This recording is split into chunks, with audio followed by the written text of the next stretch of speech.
History is kind to out-of-the-box thinkers. Thomas Edison brought light into the world, while the Wright brothers gave it wings. Sure, innovations like the light bulb and the airplane changed the course of history and the world in which we live. But that doesn't mean you can't do some out-of-the-box thinking of your own and cut some dollars off your transportation costs in the process. Hi, I'm Eli with ATS. Welcome back to the Trucking Industry Channel, where your shipping dollars, they can't wait.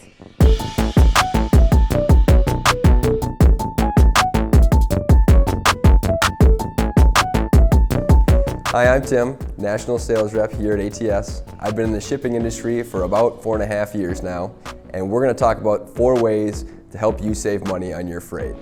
All right, so the first one we're going to talk about is trailer flexibility and how that can help you save money on your freight.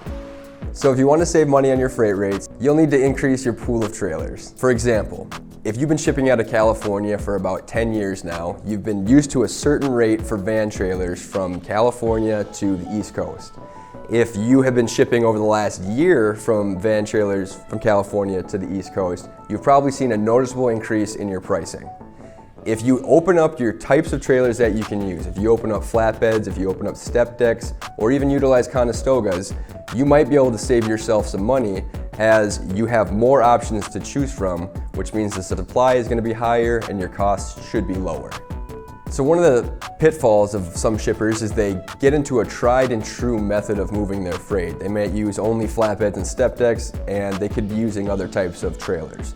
For example, if you're a customer that can utilize hotshot trailers, you might be able to cut your costs in half compared to what you would pay with a normal flatbed or step deck trailer. So when you open up your trailer options, it'll allow you to save money in new ways. A lot of times, shippers continue to use the same type of equipment, the price continues to go up, and they don't think that there's any other options out there when there is alternatives that can help you save money on your shipments. During the pandemic, when there was a lot of hoarding going on, toilet paper was flying off the shelves.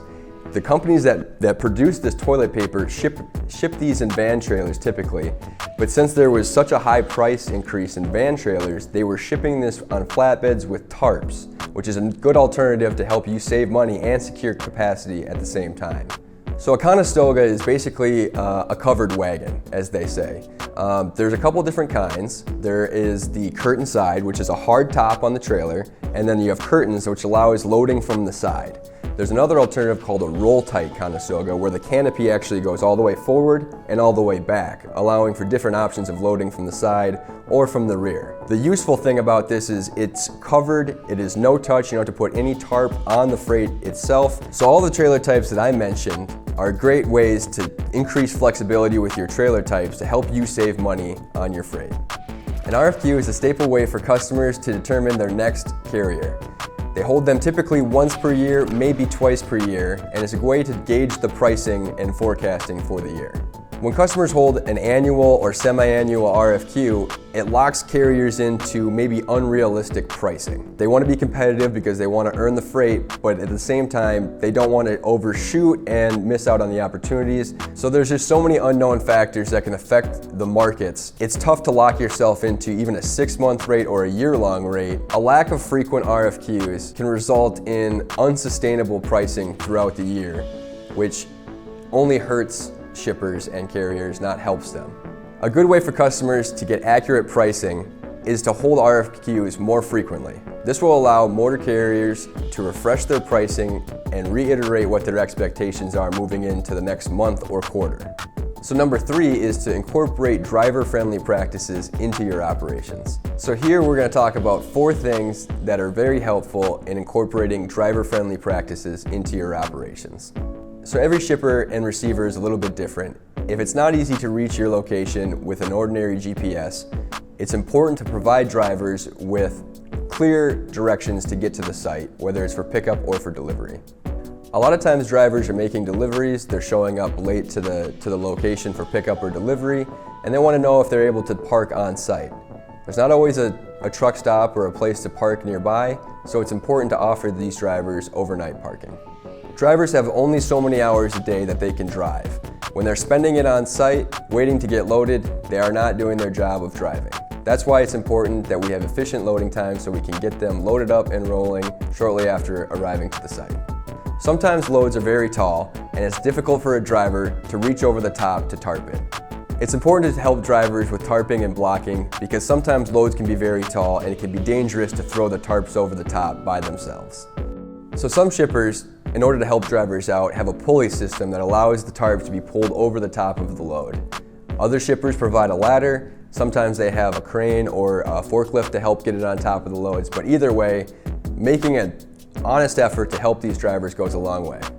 A good way to develop loyalty and trust with your carriers and drivers is to incorporate more of these driver-friendly practices into your operations. The more you can help these drivers, the better off you're going to be. Number 4, develop long-standing relationships with your providers. So developing these relationships with your carriers are much more than transactional. It will help increase your service levels, it'll increase your communication, your freight will get picked up on time, and your customers who are receiving the product will be happy. A lot of shippers don't do this. They go with the cheapest option, their customers suffer from it, the drivers don't show up on time, there's no to little communication at all, and they can't figure out what it is that they're doing wrong. A lot of this has to do with your relationship with your carriers, and providing that relationship is a key to your success. So a lot of shippers don't develop the relationship with their carriers, and their supply chains suffer from this. Finding that partner you can trust will help you exponentially. It'll help you in reliability, it'll help you in service, and it'll help you in communication. So in my experience, shippers will get caught in the pitfall of going with the cheapest option and then suffering the service failures as a result. So they go to the next carrier in a panic, asking them to move this freight for them. There's gonna be mistakes, it's gonna cost more, and the headache that is resulting from going with the cheapest option is not gonna be forgotten. So in my opinion, in my experience, you wanna find that partner you can trust, that you can rely on, and you wanna stick with them. It'll help you save money, and it'll help your service levels exponentially. With a little bit of planning and a splash of creative problem solving, you won't have any trouble taking your transportation dollars further. And the further they go, the better off you'll be.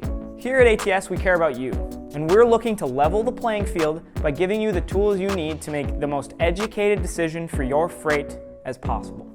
To help you do this, we've compiled a 12-part guide to finding a truck faster. Download it today and avoid issues finding a truck in the future. Finally, if you found this video to be helpful, make sure to give it a like and subscribe to the Trucking Industry channel. We're producing content like this multiple times a week for your viewership, your education, and your business. Thank you.